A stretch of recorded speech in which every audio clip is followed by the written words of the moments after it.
Hello friends, कैसे हैं आप सब लोग। और जैसा कि आप टाइटल में देख चुके हैं, हम बात करने जा रहे हैं आज ऑब्जेक्टिव सीरीज़ की।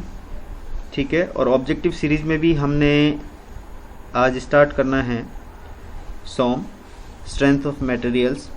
तो दोस्तों, ऑब्जेक्टिव शुरू करने से पहले मटेरियल्स की कुछ प्रॉपर्टीज़ हैं जो आप अच्छी तरह से जानते हैं, एक बार उनकी ओवर फोकस कर लेते हैं। जैसे कि इलास्टिसिटी क्या होती है, या आप जानते हैं प्लास्टिसिटी, क्योंकि बेसिकली 10 प्रॉपर्टी ऐसी हैं जो एग्जाम में ऑब्जेक्टिव क्वेश्चन बनकर आ जाती हैं। इनके बारे में आपको पता होना चाहिए। इलास्टिसिटी, प्लास्टिसिटी, और कौन सी है, डक्टिलिटी है, और मेलेबिलिटी है, टफनेस है, ठीक है ना। उसके बाद में ब्रिटलनेस है, स्टिफनेस की बात कर लेते हैं इसी के अंदर।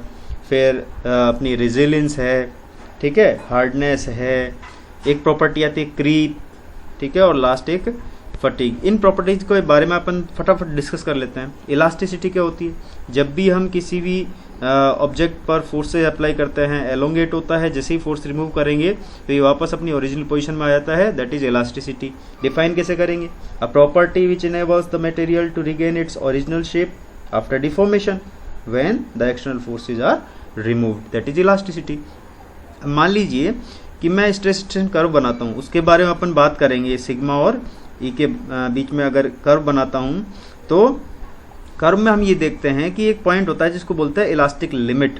मतलब अगर किसी भी मटेरियल पर हम फोर्स लगाएंगे तो एक पर्टिकुलर लिमिट तक ही इलास्टिक प्रॉपर्टी को गेन करता है, उसके बाद में वो क्या बन जाता है, प्लास्टिक बन जाता है। ठीक है ना। तो प्लास्टिसिटी क्या हो गई, plasticity a property which enables the material to retain permanently the deformation produced under load. ठीक है, ये प्लास्टिसिटी होगी। डक्टिलिटी की बात करें तो डक्टिलिटी ऐसी प्रॉपर्टी है जिसमें मटेरियल को वायर्स के रूप में ड्रॉ कर सकते हैं अपन। किसके रूप में, वायर्स के रूप में। कैसे डिफाइन करेंगे, it is a property of a material which enables the material to drawn into wires with the application of tensile forces. ठीक है, फोर्स कौन सा होना चाहिए, टेंसाइल फोर्स। अगर मैं इसकी बात करूं कि इस मटेरियल को मुझे एलोंगेट करना है तो ये वायर्स के रूप में एलोंगेट हो जाएगा। अच्छा, मैं मेलेबिलिटी की बात करूं तो मेलेबिलिटी, अगर मुझे किसी भी मटेरियल को हेमराइज्ड करके थिन शीट्स में कन्वर्ट करना है तो वहां पर प्रॉपर्टी कौन सी काम में आएगी, मेलेबिलिटी। कैसे डिफाइन करेंगे, a property which permits the material to be rolled और मशीन्ड और hammered into thin sheets. Okay. Toughness, यदि हम इम्पैक्ट लोडिंग की बात करें तो टफनेस कैसे डिफाइन करेंगे कि ये रेजिस्ट करती है, एक ऐसी प्रॉपर्टी है जो कि फ्रैक्चर को रेजिस्ट करती है, और फ्रैक्चर भी कौन सा, ड्यू टू इम्पैक्ट लोड। ठीक है, कैसे डिफाइन करेंगे, a property which enables the material to resist fracture due to high impact loads. ठीक है, हाई इम्पैक्ट लोड्स के कारण जो फ्रैक्चर प्रोड्यूस होने वाला है उसको ये रेजिस्ट करती है। अगर हम ब्रिटलनेस की बात करें तो ब्रिटलनेस किसकी प्रॉपर्टी, ग्लास की। ठीक है ना। हम कह सकते हैं a property due to which the material break with little permanent distortion. ठीक है, सडनली ब्रेक हो जाए बिना किसी डिफॉर्मेशन के। ठीक है, या फिर डिफॉर्मेशन हो भी तो बहुत ज़्यादा, मतलब माइन्यूट कह सकते हैं। स्टिफनेस की बात करें, स्टिफनेस क्या हो जाती है, ability of material to resist deformation under stress. ठीक है, जैसे स्प्रिंग की बात करें तो स्प्रिंग को हम खींचना तो चाहते हैं लेकिन वो खींच नहीं पा रही है। ठीक है ना, डिफॉर्म नहीं होना चाह रही है। ठीक है, तो उसके अंदर क्या है, स्टिफनेस है, that is stiffness. Resilience means a property of which, या हम कह सकते हैं किसी भी बॉडी के अंदर जो एनर्जी स्टोर होती है उसको हम क्या कहते हैं, रेजिलियंस। तो हम कह सकते हैं ability of material to absorb energy और store energy, that is resilience. ठीक है। अगर हार्डनेस की बात करें तो हार्डनेस का मतलब होता है कि कोई भी मटेरियल है वो वियर, स्क्रैच, पेनिट्रेशन आदि का क्या करे, रेजिस्टेंस करे। ठीक है, ये तो हम कह सकते हैं इसको डिफाइन कर सकते हैं, property which represent the resistance of a material to wear, scratching, penetration and machining. इन सबको अगर रेजिस्ट करे दैट इज हार्डनेस। इसके लिए हम क्या क्या पढ़ते हैं, हार्डनेस नंबर हम पढ़ते हैं, ब्रिनल हार्डनेस टेस्ट करते हैं। ठीक है ना। क्रीप क्या होती है, जब भी दोस्तों कांस्टेंट लोड की बात आएगी, ठीक है, तो हमको कांस्टेंट लोड और लॉन्ग टाइम पीरियड के लिए, constant load long time period के लिए यदि हो जहां भी ऑप्शन में, तो ग्रेजुअल डिफॉर्मेशन जो होती है वो क्रीप होती है। तो क्रीप के लिए हम क्या डिफाइन कर सकते हैं, that creep is a slow gradual deformation of a material when subjected to constant stress or load at high temperature for long time period, that is creep. और जब साइक्लिक लोडिंग की बात करते हैं तो क्या आती है, फटीग, जिसमें हम एंड्योरेंस लिमिट की बात करते हैं कि साइक्लिक लोडिंग के लिए फैक्टर ऑफ सेफ्टी मतलब हम कहते हैं 10⁻7 रिवोल्यूशन करते हैं ना हम ये टेस्ट। तो फटीग किसके लिए डिफाइन कर सकते हैं, फटीग के लिए behaviour of material under cyclic loading, ठीक है, वो फटीग आ गई। अब बात करते हैं हम यहां से, ये तो सारी प्रॉपर्टीज हमने फटाफट डिस्कस की। अब हम बात करते हैं ऑब्जेक्टिव क्वेश्चंस की, फटाफट डिस्कस करेंगे। Question number 1, strain is defined as the ratio of, देखिए पहली बात होती है स्ट्रेस, दूसरी होती है स्ट्रेन, तो इसके बारे में भी थोड़ा सा डिस्कस कर लेते हैं। मैं इसको रफ कर देता हूं।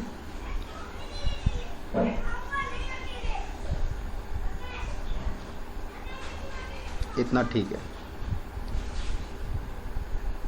ये बेसिक चीजें हैं, ये सब आपको पता है पहले से, ठीक है। तो सबसे पहले बात करते हैं स्ट्रेस की। सिग्मा और स्ट्रेन को रिप्रेजेंट करते हैं स्मॉल ई से, ठीक है।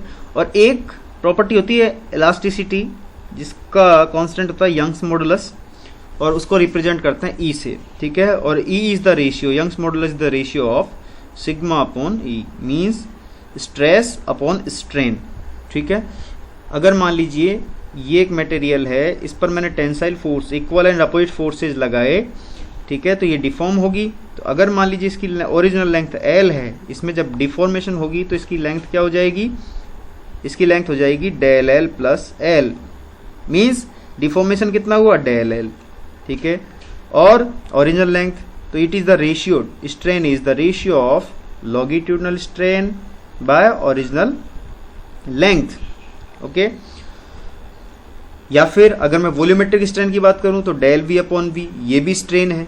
अगर मैं इसकी इस सर्कुलर ऑब्जेक्ट की बात करूं तो लेंथ इंक्रीज होगी तो इसका डायमीटर डिक्रीज होगा, तो डेल ए बाई या डेल डी बाई डी, ठीक है ना, change in area upon original area, ये सारी की सारी क्या है, स्ट्रेन, और इसकी कोई वैल्यू नहीं होती, मतलब हम कह सकते हैं ये यूनिट लेस होती है, यूनिट लेस होती है। अच्छा, सिग्मा की क्या वैल्यू होती है, सिग्मा की यूनिट क्या होती है, न्यूटन पर मीटर स्क्वायर, ठीक है। ये कैसे हुआ, क्योंकि sigma is equal to force पर यूनिट एरिया, फोर्स की यूनिट न्यूटन, एरिया की मीटर स्क्वायर भी लिख सकते हो, सेंटीमीटर स्क्वायर भी लिख सकते हो, या फिर mm स्क्वायर भी लिख सकते हो। चलते हैं अपने क्वेश्चन की तरफ। Strain is defined as the ratio of, अभी बताया था change in volume original volume, बिल्कुल सही है। Change in length original length, सही है। Change in cross sectional area to original cross sectional area, ये भी सही है। ऑप्शन नंबर डी क्या कह रहा है, any one of the above, मतलब ये तीनों के तीनों ऊपर वाले सही हैं, ये हमारा ऑप्शन नंबर डी इसका आंसर हो जाएगा, ध्यान रखिएगा।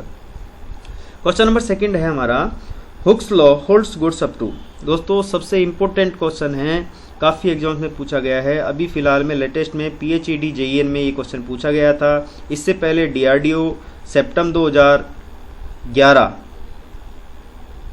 ठीक है, उसमें भी क्वेश्चन पूछा गया था, ठीक है। WRD 2016 वाला क्वेश्चन पेपर था, उसमें भी ये क्वेश्चन पूछा गया था। ये बहुत सारे एग्जाम में पूछा जाता है क्योंकि बहुत सिंपल सा क्वेश्चन है, लगता सिंपल है लेकिन क्या जब तक कॉन्सेप्ट पता नहीं होता है तो लोग गलत कर देते हैं। अगर मैं रेफरेंस बुक्स की बात करूं तो रेफरेंस बुक्स में भी इसका आंसर एग्जैक्ट सही दे रखा है, लेकिन लोगों से पूछते हैं तो वो गलत बताते हैं। तो इसका क्या आंसर होना चाहिए, Hooke's law holds goods up to limit of proportionality, इसका सही आंसर है। लेकिन काफ़ी बुक्स में इलास्टिक लिमिट माना जाता है, लेकिन दोस्तों ध्यान रखेंगे,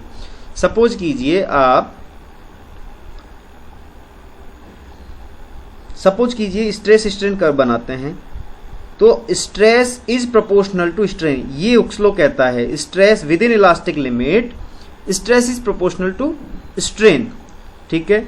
ये हम कहते हैं विद इन इलास्टिक लिमिट, मतलब पहला पॉइंट जो होता है, पॉइंट नंबर ए, ये होता है प्रोपोर्शनल लिमिट का, उससे ऊपर चलते हैं पॉइंट नंबर बी, ये होता है इलास्टिक लिमिट का। हालांकि कई बार क्या होता है ना, ये बहुत पास में होता है, बहुत नज़दीक होता है, और कोई मतलब कुछ मटेरियल ऐसे होते हैं जिनके लिए ए और बी दोनों सेम होते हैं।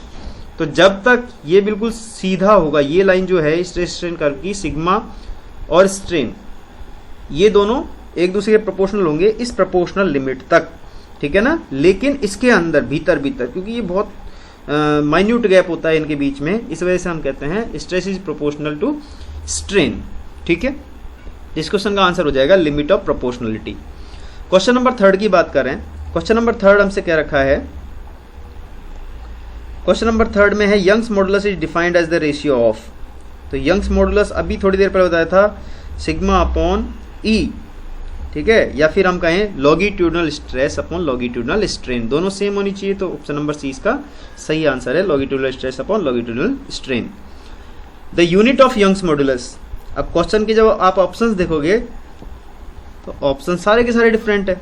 अभी तो मैंने यूनिट बताई थी इसकी, न्यूटन पर मीटर स्क्वायर कह दीजिए, न्यूटन पर एमएम स्क्वायर कह दीजिए, न्यूटन पर सेंटीमीटर स्क्वायर कह दीजिए, क्योंकि यूनिट तो क्योंकि ई क्या होता है, ई इज इक्वल टू होता है सिग्मा अपॉन ई। सिग्मा की यूनिट होती है, इसकी कोई यूनिट नहीं होती। और ई की यूनिट क्या होगी, जो सिग्मा की यूनिट होगी, जो स्ट्रेस की यूनिट होगी वही यंग्स मॉडुलस की यूनिट होगी। लेकिन यहाँ पर तो कहीं भी हमारा न्यूटन पर मीटर स्क्वायर या न्यूटन पर एमएम स्क्वायर दे ही नहीं रखा। तो इसके लिए क्या करें, तो इसके लिए आपको ध्यान देना पड़ेगा एक रिलेशन पर। तो रिलेशन क्या है, यदि हम 1 kg ऑफ फोर्स माने, 1 किलोग्राम फोर्स माने, तो 1 kgf is equal to g newtons, ठीक है। और जी की वैल्यू कितनी होती है, 9.81 सब लेते हैं हम लोग। एग्जैक्ट रिलेशन क्या है, 9.807, ठीक है। फॉर कैलकुलेशन, इजी कैलकुलेशन के लिए हम इसको किसके अराउंड मान लेते हैं, 10 न्यूटन की। तो हम कह सकते हैं 1 kgf is equal to 10 newton, ठीक है। जब हम स्ट्रेस की फॉर्म में लिखते हैं 1 kg पर centimetre square is equal to, जब ये इसको कैलकुलेट करते हैं 10 न्यूटन अपॉन सेंटीमीटर को मीटर में कन्वर्ट करके, तो ये आ जाता है 10 टू द पावर 5 पास्कल। और 1 kg पर centimetre square is equal to 0.1 newton पर एमएम स्क्वायर। इसका मतलब अगर न्यूटन पर एमएम स्क्वायर नहीं गिवन हो और जहाँ पर केजी पर सेंटीमीटर गिवन हो, तो वही चीज़ अपना आंसर होगी, केजी पर सेंटीमीटर स्क्वायर। और ये कौन से सिस्टम में, ऐसा ही सिस्टम में नहीं है दोस्तों, ये कौन से सिस्टम में है, एमकेएस सिस्टम में, ठीक है। चलते हैं क्वेश्चन की तरफ। तो क्वेश्चन हमारा क्या था, unit of Young's modulus, S K system में ऑप्शन नंबर डी इसका सही आंसर हो जाएगा, केजी पर सेंटीमीटर स्क्वायर। क्वेश्चन नंबर 5 की बात करते हैं, क्वेश्चन नंबर 5 की बात करते हैं। क्वेश्चन नंबर 5 में क्या लिखा हुआ है, deformation per unit length in the direction of force. देखो पहली बात तो डिफॉर्मेशन, मान लीजिए डायरेक्शन ऑफ फोर्स में डिफॉर्मेशन डेल एल है, पर यूनिट लेंथ लिखा हुआ है डेल एल, तो इसको क्या बोलेंगे हम, इसको बोलेंगे लीनियर स्ट्रेन। क्योंकि क्या होता है, अभी हमने थोड़ी देर पहले बात की कि मान लीजिए यहाँ इस डायरेक्शन में, एक्स डायरेक्शन में फोर्स लगाया P और ये अपोजिट फोर्स लगाया, तो इसमें जो डिफॉर्मेशन होगी ये डेल एल होगी, ठीक है। किस डायरेक्शन में हो रही है, लॉन्गिट्यूडनल डायरेक्शन में ही हो रही है, लीनियर डायरेक्शन में ही हो रही है, तो इसका आंसर भी लीनियर स्ट्रेन ही होगा। ओनली स्ट्रेन कह देने से इस क्वेश्चन की पूर्ति नहीं होती है, ठीक है ना। तो ऑप्शन नंबर सी इस क्वेश्चन का राइट आंसर हो जाएगा। क्वेश्चन नंबर 7 की बात करते हैं। If equal and opposite forces applied to a body tend to elongate it, the stress of produce is called. अभी जो डायग्राम बनाया था उसी में इसका आंसर छुपा हुआ है कि यदि इक्वल और अपोजिट फोर्सेज एक साथ में लगे हुए हैं तो फोर्स कौन सा लगा हुआ है, टेंसाइल फोर्स लगा हुआ है कि नहीं लगा हुआ, तो ऑप्शन नंबर बी इसका सही आंसर हो जाएगा। क्वेश्चन नंबर 7 की बात करते हैं। Material having same elastic properties in all direction, दो चीजें होती हैं, पहला आइसोट्रोपिक मटेरियल और दूसरा होमोजीनियस मटेरियल। इलास्टिक प्रॉपर्टी सारी डायरेक्शंस में सेम हो, ठीक है ना, उसको क्या बोलते हैं, आइसोट्रोपिक, ठीक है ना, उसको क्या बोलते हैं, आइसोट्रोपिक। इसको सही आंसर हो जाएगा आइसोट्रोपिक। एक्स वाई डायरेक्शन में सेम हो तो होमोजीनियस, ठीक है। क्वेश्चन नंबर 8 की बात करते हैं। A thin mild steel wire is loaded by adding loads in equal increments till it breaks. The extensions noted with increasing loads will behave as under. अच्छा, ये कह रहा है कि एक माइल्ड स्टील का वायर है, बिल्कुल पतला सा, ठीक है, और उस पर लोड हम धीरे धीरे इंक्रीज करते जा रहे हैं ग्रेजुअली, और जैसे जैसे लोड इंक्रीज करते जा रहे हैं, मैं मान लीजिए वायर है और इस पर हम फोर्स की वैल्यू बढ़ाते जा रहे हैं धीरे धीरे, और धीरे धीरे ये एलोंगेट होता जा रहा है। तो ये पूछ रहा है कि कौन कैसे बिहेव करेगा यदि इन दोनों की बात करें, मतलब increasing load and increasing increment, ठीक है, मतलब डिफॉर्मेशन, उनकी बारे में बात करें। तो दोस्तों ध्यान रखेंगे, जब भी हम इसका माइल्ड स्टील का स्ट्रेस स्ट्रेन कर्व देखते हैं तो ये स्टार्टिंग में तो धीरे धीरे मतलब यूनिफॉर्मली इंक्रीज होता है, ठीक है, और उसके बाद में जब यील्ड पॉइंट निकल जाता है, यील्ड पॉइंट के बाद में ये बहुत सडनली इंक्रीज होकर और फिर लास्ट में अल्टीमेट पॉइंट पर पहुंच जाता है, फ्रैक्चर हो जाता है। ठीक है, उसके बाद में तो ऑप्शन नंबर डी इसका सही आंसर है increase uniformly first then increase rapidly. अच्छा, कैसे पता चलेगा? अगर हम माइल्ड स्टील की रॉड लेकर और उसका यूटीएम पर टेस्ट करते हैं तो जो ग्राफ आता है ना, वो ग्राफ पूरा आपको बता देगा। ठीक है, क्वेश्चन नंबर 9 की बात करते हैं, इनको हटा देते हैं साथ में से। क्वेश्चन नंबर 9 से पहले मैं आपको एक स्ट्रेस स्ट्रेन कर्व बताना चाहूंगा। ये है टेंसाइल टेस्ट, मतलब हम कह सकते हैं stress strain diagram for tensile test. Tensile test में जो डायग्राम बनता है वो कुछ इस टाइप का बनता है। एग्जैक्टली स्केल के अकॉर्डिंग नहीं है ये, पर ध्यान रखिएगा पॉइंट ओ ओरिजिन है। इस तरफ जो वर्टिकल एक्सिस पर स्ट्रेस और हॉरिजॉन्टल एक्सिस पर स्ट्रेन है। ओ से ए तक ये स्ट्रेट है एकदम, जो लाइन है, जो कर्व है वो स्ट्रेट है। और पॉइंट ए क्या डिफाइन कर रखा है? Proportional limit. पॉइंट बी है वो इलास्टिक लिमिट है। सी है वो यील्ड पॉइंट है, मतलब हम कह सकते हैं अपर यील्ड पॉइंट। और सी जो है, सी डैश, उसको बोलते हैं lower yield point. Point number D E F, जो देखो ये अल्टीमेट है, यहाँ पर ये कर्व है बिल्कुल ऊपर जा रहा है, इसको बोलते हैं अल्टीमेट पॉइंट या अल्टीमेट स्ट्रेंथ। और एफ फ्रैक्चर पॉइंट या रप्चर स्ट्रेंथ। ठीक है, अब इसमें भी पॉइंट नंबर ओ से लेकर ए तक, देखिए यहाँ से लेकर जो ए वाला पोर्शन है वहां तक क्या होगा? लीनियर डिफॉर्मेशन होगा, मतलब स्ट्रेस और स्ट्रेन दोनों प्रोपोर्शनल रहेंगे। उसके बाद में ए से बी तक, या हम ओ से बी तक कहें तो इलास्टिक डिफॉर्मेशन होगा। बी से डी तक, बी से और डी तक, इलास्टिक पॉइंट से और डी तक जो होगा बिल्कुल प्लास्टिक यील्डिंग होगी। ठीक है ना, प्लास्टिक फॉर्म में आ जाएगा, इलास्टिक ना होकर प्लास्टिक में आ जाएगा। फिर डी से जो ई पॉइंट जाएगा वहां पर स्ट्रेन हार्डनिंग होगी।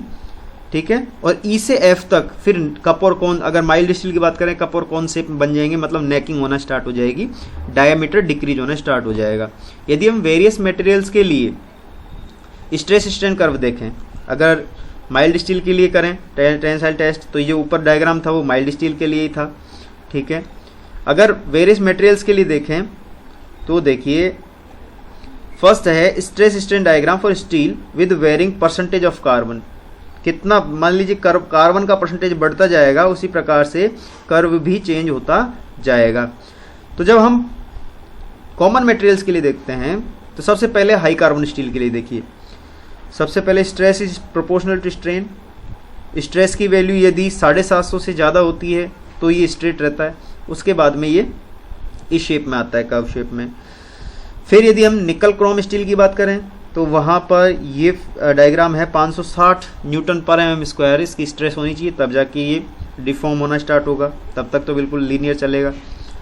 उसके बाद में माइल्ड स्टील की बात करें तो 280 से मतलब 300 के समथिंग जो स्ट्रेस होगी, तो वहाँ पर माइल्ड स्टील के बाद में ये स्ट्रेस प्रोपोर्शनल रहेगी स्ट्रेन के। रोट आयरन के लिए बात करें तो लगभग 150 के समथिंग, क्योंकि प्योर फॉर्म है। कास्ट आयरन की बात करें तो 140 से नीचे, और उसके बाद कॉपर की लगभग थोड़ी सी पैराबोला टाइप लाइन आ जाएगी, और कास्ट एल्यूमिनियम बिल्कुल नीचे हो जाएगा। ठीक है ना, कुल मिला के आपको ध्यान क्या रखना है? ध्यान रखना है इन शेप्स को, मतलब जैसे मान लीजिए कास्ट एल्यूमिनियम की बात करें तो एल्यूमिनियम की शेप इस टाइप से बन रही है। ठीक है, कॉपर की बात करें स्लाइटली डिक्रीज होकर इस प्रकार से बन रही है, रोट आयरन इस प्रकार से बनेगा, माइल्ड स्टील थोड़ा सा ऊपर ले जाकर थोड़ा सा कर्व कर देना है आपको। इस प्रकार से मेरा मोटो ये है कि आपको ये चीज़ ध्यान रहे। ठीक है, चलते हैं क्वेश्चन की तरफ। क्वेश्चन क्या कह रहा है हमारा? Figure below shows the relative position of graphs obtained between stress and strain for 4 different materials. कौन कौन से मटेरियल्स हैं? Soft brass, cold rolled steel, low carbon steel, medium carbon steel, heat treated steel.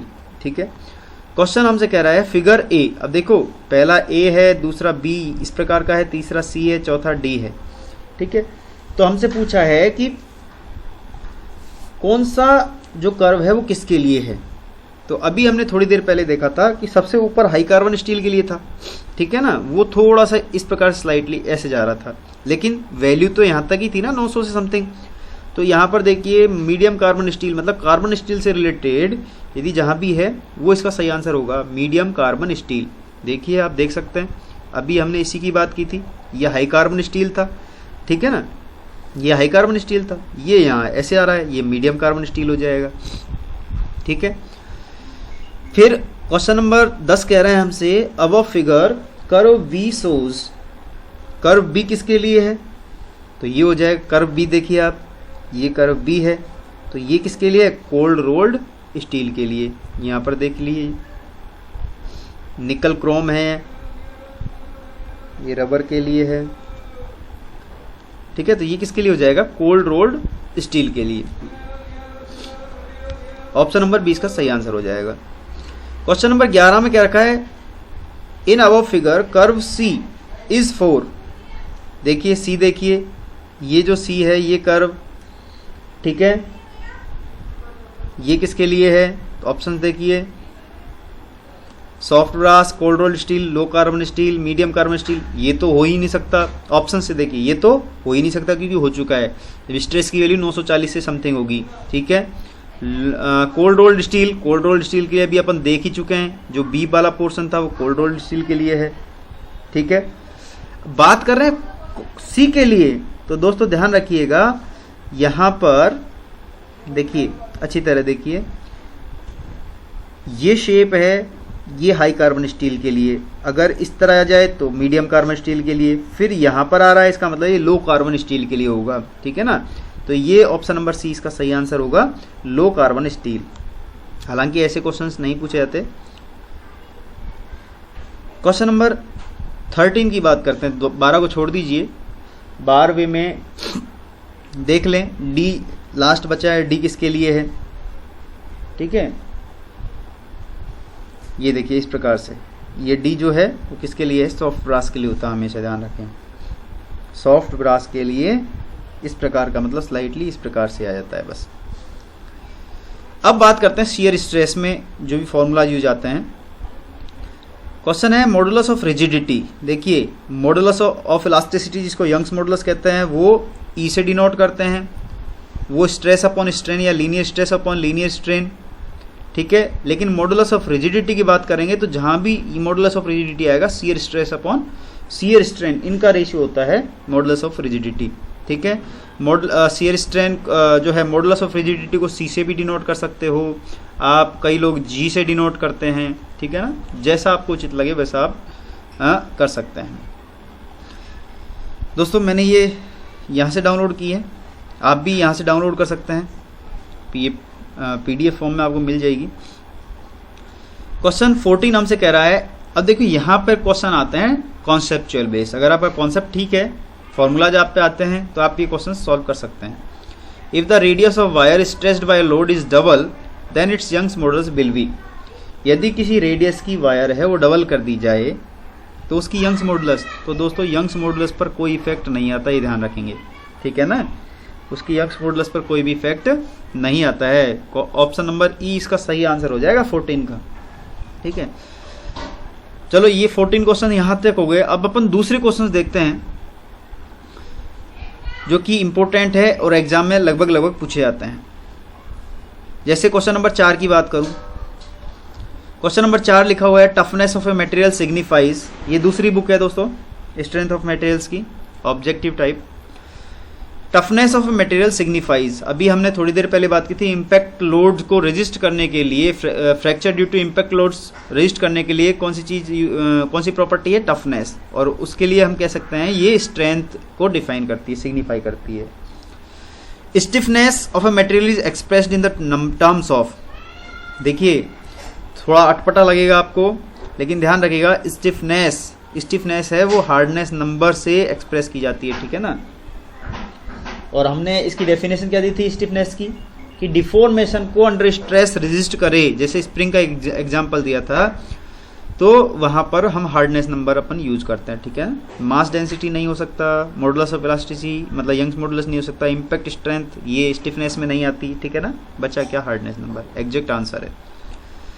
फिर question number अगले की बात करते हैं, नेक्स्ट है lack of toughness in a material implies. यदि टफनेस कम होगी, मान लीजिए इम्पैक्ट लोड्स को वियर नहीं कर पाएगी, इम्पैक्ट लोड्स को सहन नहीं कर पाएगी, तो मटेरियल क्या हो जाएगा, ब्रिटल हो जाएगा। तो मटेरियल कौन सी प्रॉपर्टी हो जाएगी, ब्रिटलनेस, ठीक है। सबसे इंपॉर्टेंट अभी मैंने पिछली बुक में जैसे हमने यहाँ बात की थी, आपको ध्यान हो तो क्वेश्चन नंबर 2 की बात की थी, Hooke's law holds goods up to, ठीक है, लिमिट ऑफ प्रोपोर्शनलिटी थी, अब यहाँ पर बात कर लेते हैं।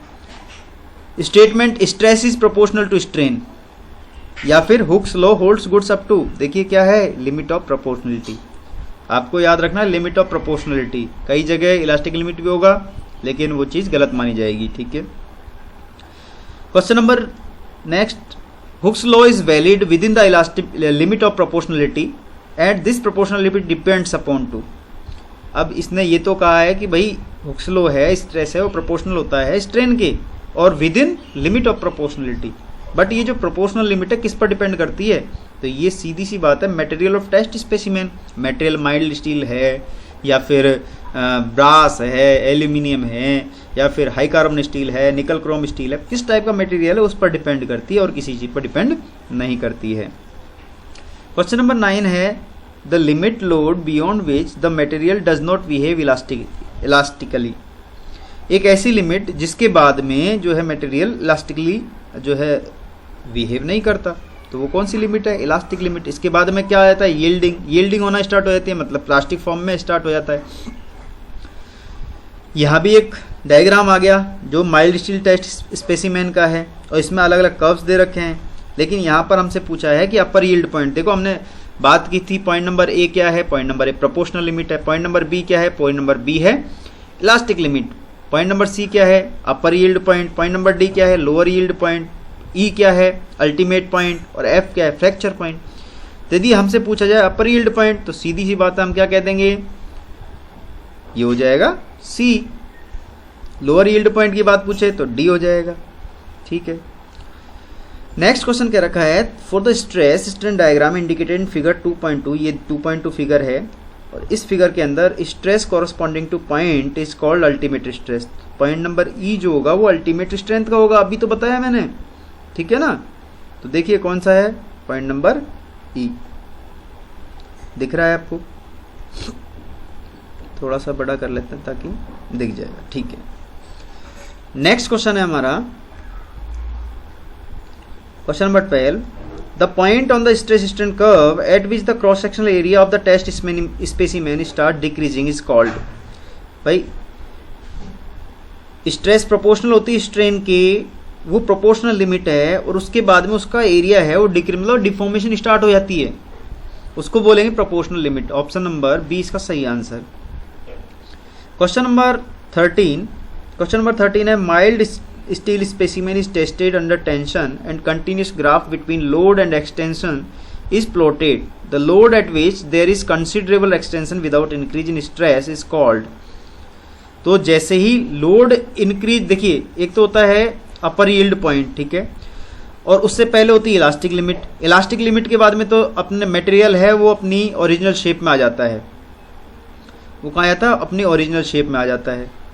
ये प्लास्टिक प्रोपोर्शनल लिमिट, इसके बाद में इलास्टिक लिमिट और अपर यील्ड पॉइंट के बाद में देखिए जैसे ही इलास्टिक लिमिट के बियॉन्ड गया स्ट्रेस, ठीक है, तो यहाँ से क्या होता है, without increase stress deformation increases, ठीक है। तो पॉइंट कौन सा हो जाएगा यहाँ पर, अपर यील्ड पॉइंट, कि load at which there is considerable extension, increase तो होगा, डिफॉर्मेशन इंक्रीज होगी, लेकिन हम स्ट्रेस को इंक्रीज नहीं करेंगे, उसको बोलते हैं अपर यील्ड पॉइंट। अगर मुझसे करेक्ट सीक्वेंस की बात की जाए कि करेक्ट सीक्वेंस क्या होगा, तो आप क्या बताएंगे, भाई आपके पास में प्रोपोर्शनल लिमिट दे रखी है, इलास्टिक लिमिट दे रखी है, यील्डिंग दे रखा है, फेलियर दे रखा है, बिल्कुल प्रॉपर सीक्वेंस में गिवन है ये। पहले प्रोपोर्शनल लिमिट होती है, उसके बाद इलास्टिक लिमिट होती है, फिर यील्डिंग पॉइंट होता है, फिर फेलियर होता है, ठीक है। तो 1 2 3 4 एग्जैक्टली सही है। Percentage elongation during tensile test indicative of, percentage elongation की बात करेंगे तो किसमें आता है, डक्टिलिटी में, किसमें आता है, डक्टिलिटी में। फिर नेक्स्ट क्वेश्चन है हमारा, percentage elongation of material is obtained from static tension test. अगर मैं स्टैटिक टेंशन टेस्ट करूंगा तो कौन सी कैसे पता चलेगा हम वो गेज लेंथ का, सॉरी हमको, तो हमारा ऑप्शन हो जाएगा परसेंटेज एलोंगेशन का गेज लेंथ। तो इसके लिए मैं आपको एक डायग्राम बताता हूँ गेज लेंथ क्या होती है। ये डायग्राम देखिए, ये है बिफोर टेस्टिंग।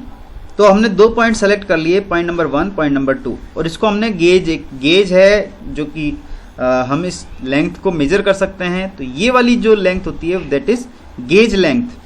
अब मान लीजिए इस पर स्ट्रेस लगाई हमने, ठीक है, फोर्स लगाया। अभी इस स्ट्रेस के बाद में ये जो गेज लेंथ कितनी चेंज होगी, कितना % है ये एलोंगेट हुआ है, तो तो हम इसको कैसे डिफाइन करेंगे, किसके रेफरेंस में डिफाइन करेंगे, गेज लेंथ के, तो इसे बोलते हैं गेज लेंथ। ठीक है, 2 पॉइंट्स है, एक टेस्ट स्पेसिमेन पे 2 पॉइंट लगा दिए और 2 पॉइंट्स पर हमने एक लेंथ डिनोट कर दी, भाई ये हमारी जो मेजरमेंट इंस्ट्रूमेंट है उसके अंदर ये लेंथ आ चुकी है, इसको गेज लेंथ कहते हैं। अगर आफ्टर टेस्टिंग देखें तो कप और कॉन शेप, इसका मतलब किसके लिए है, माइल्ड स्टील के लिए। नेक्स्ट अपना क्वेश्चन की तरफ चलते हैं। हम बात कर रहे थे इसकी,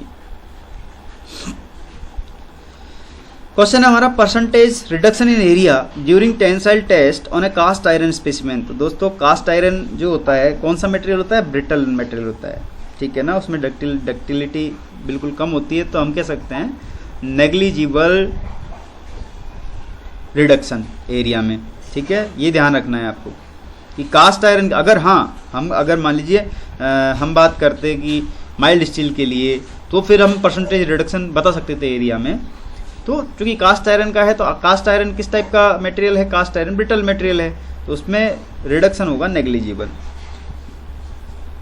नेक्स्ट क्वेश्चन इंपॉर्टेंट है, नोट कर लेना, गेट 2002 में पूछा गया था। क्वेश्चन लिखा हुआ है the total area under the stress strain curve of a mild steel specimen tested up to failure under tension is measure of. तो देखिए ध्यान रखिए, ये पूछ रहा है, पूछना क्या चाह रहा है, ये कह रहा है कि total area under the stress strain curve of a mild steel specimen up to failure under tension is measure. मतलब ये वाला जो एरिया है ना, यहाँ से लेकर ओ से लेकर, और मैं इसको अगर मान लीजिए एक्स लगा देता हूँ, तो ये वाला जो एरिया है ये किसको शो कर रहा है, ये शो कर रहा है स्टिफनेस को। और हमने स्टिफनेस की प्रॉपर्टी क्या बताई थी, व्हाट इज स्टिफनेस, स्टिफनेस होती है हमारी की ability of material to resist deformation under stress. तो यहाँ तक तो रेजिस्ट करेगी ना डिफॉर्मेशन को, ठीक है ना, उसके बाद में ब्रेक हो जाएगा। ठीक है, नेक्स्ट क्वेश्चन है हमारा 19 question, during tensile test the testing of specimen using a universal testing machine. देखिए यूटीएम की बात कर रहे हैं, the parameters usually measured include. तो जब भी हम यूटीएम पर कोई भी टेस्ट स्पेसिमेन उसकी टेस्टिंग करते हैं तो कौन से पैरामीटर यूज करते हैं भैया, लोड और एलोंगेशन। इसके बीच में ही जो है हमारा कर्व आता है, एक तरह से स्ट्रेस स्ट्रेन कर्व मिलता है। तो लोड को बढ़ाते रहते हैं और एलोंगेट वो ब्रॉड होती रहती है, टेस्ट स्पेसिमेन वो होता रहता है। ठीक है, इंपॉर्टेंट क्वेश्चन है, material in which large deformation is possible before the absolute failure और फ्रैक्चर इज कॉल्ड।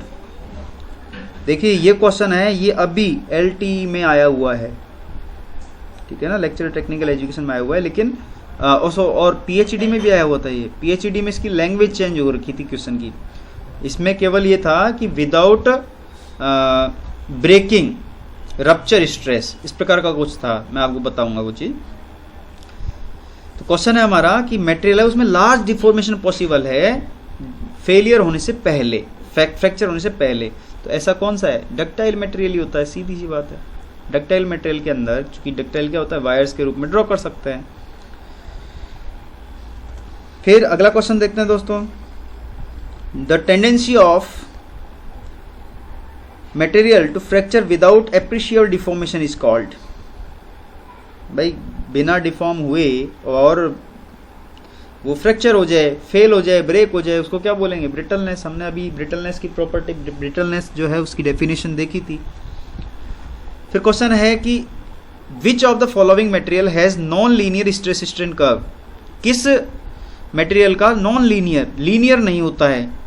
अब देखिए ये लीनियर वर्ड क्या है, इसके लिए मैं आपको एक ग्राफ दिखाता हूँ। इस ग्राफ में आप ये देखेंगे, अभी हमने देखे थे भाई कौन कौन से मटेरियल्स के लिए स्ट्रेस स्ट्रेन डायग्राम है, किस टाइप का होता है, लेकिन हमने रबर के लिए नहीं देखा था। तो रबर के लिए देखिए, जब हम हार्ड रबर की बात करते हैं तो हार्ड रबर में यहाँ से लेकर इस पॉइंट तक तो ये स्ट्रेस प्रोपोर्शनल होती है स्ट्रेन की, ठीक है, और उसके बाद में ये थोड़ा सा डिफॉर्म हो जाता है, स्लाइटली डिफ्लेक्ट हो जाता है।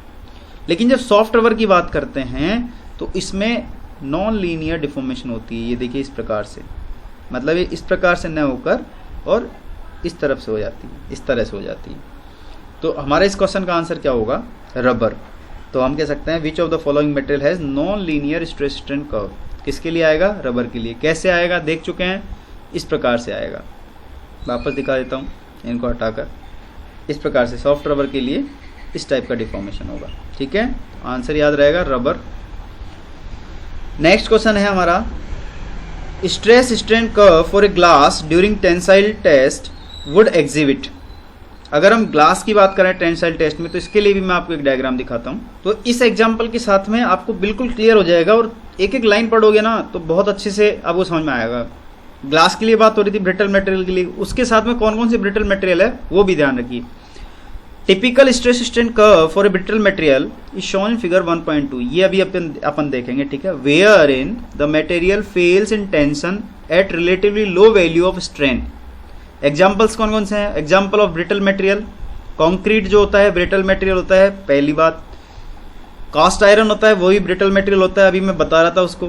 ग्लास जो होता है वो भी ब्रिटल मटेरियल होता है, सिरामिक मटेरियल्स है वो भी ब्रिटल मटेरियल होता है, and many common metallic alloys, ये सारे ब्रिटल मटेरियल होते हैं।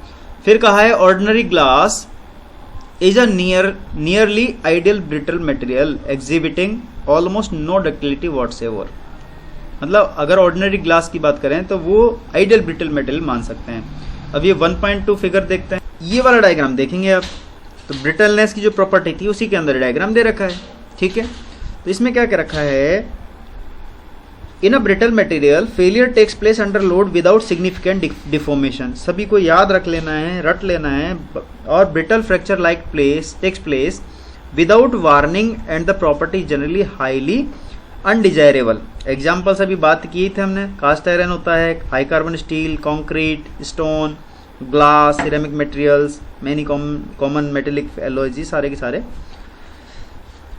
और किस टाइप से होता है जो ब्रेक, तो हम कह सकते हैं stress curve for typical brittle material which fails with only little elongation after proportional limit point A. अगर इस ए के बाद में थोड़ा सा भी एलोंगेट होता है तो ये ब्रेक हो जाएगा। क्या हो जाएगा? ब्रेक हो जाएगा। चलते हैं आगे नेक्स्ट क्वेश्चन की तरफ। तो इसका तो हो गया सडन ब्रेक ग्लास के लिए, stress strain curve for glass during tensile test would exhibit sudden break. ठीक है, नेक्स्ट क्वेश्चन है हमारा, when mild steel is subjected tensile loading its fracture will conform to. अभी थोड़ी देर पहले जब हमने गेज लेंथ की बात की थी, माइल्ड स्टील के लिए एक डायग्राम दिखाया था, उसमें कप एंड कोन शेप जो है वो मैंने आपको दिखाई थी, तो इसका आंसर हो जाएगा cup and cone shape. When a cast iron specimen is tested in compression the fracture occurs.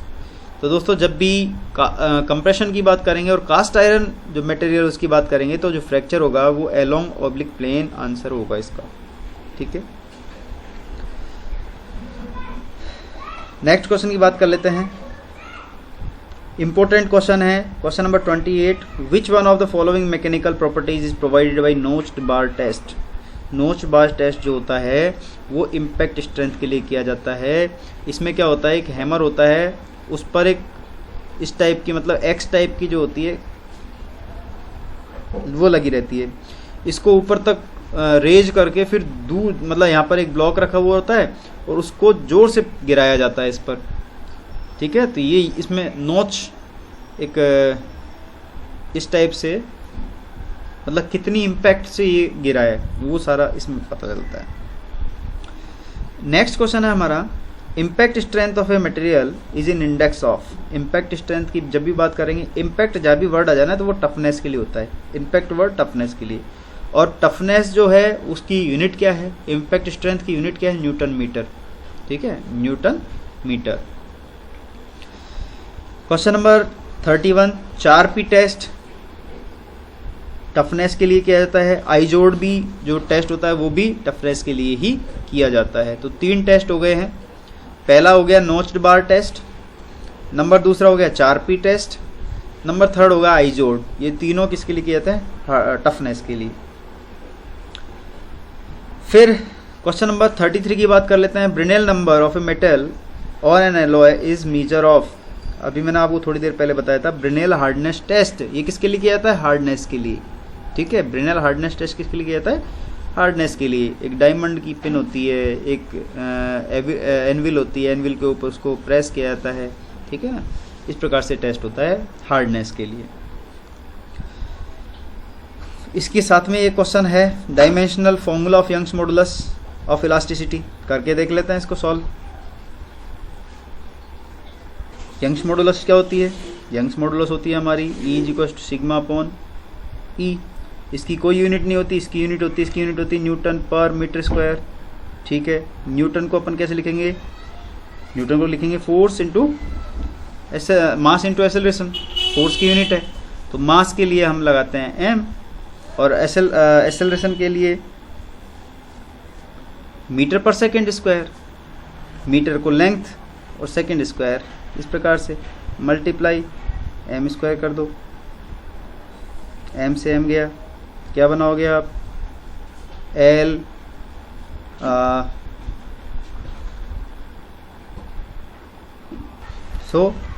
इसको ऐसे लिखेंगे kg इंटू मीटर पर सेकेंड स्क्वायर, और नीचे मीटर है ही, मीटर से 1 मीटर काट दोगे।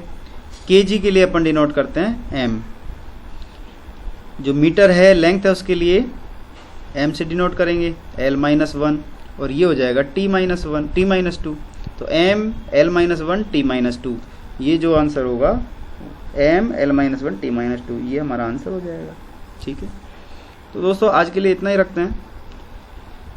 नेक्स्ट वीडियो में और भी अच्छे अच्छे क्वेश्चंस हैं पूरी डिटेल्स के साथ में, क्योंकि मैंने ये मोबाइल पे नहीं कर रहा हूँ ये सारी चीज़ें, ये मैंने लैपटॉप खोल रखा है। चूँकि मेरा लैपटॉप जो है टच वाला लैपटॉप है, तो पूरी स्क्रीन पे रिकॉर्ड करके आपको यहाँ पर मेरे पास में आप देख सकते हैं। इस प्रकार से मैं ये निकाल लेता हूँ ये डायग्राम, तो ये सारी चीज़ें मैंने ऊपर खोल रखी हैं। ठीक है ना, तो आपको हर चीज़ की डिटेल आपको सारी मिले, इसलिए मैंने खोल रखी है, ताकि 3-4 बुक्स यहाँ पर RK बंसल भी खोल रखी है मैंने, RK जैन भी है, BC पूनमिया भी है, और DS कुमार भी है, और एक बुक और है जो कि मेडी जी की है। वो सारी बुक्स हैं यहाँ पर। भाई सॉल्यूशन किस में क्या दे रखा है, किस में क्या दे रखा है, सारी चीज़ें आपको डिटेल्ड सॉल्यूशन आपको अवेलेबल हो, ये मेरा मोटो है।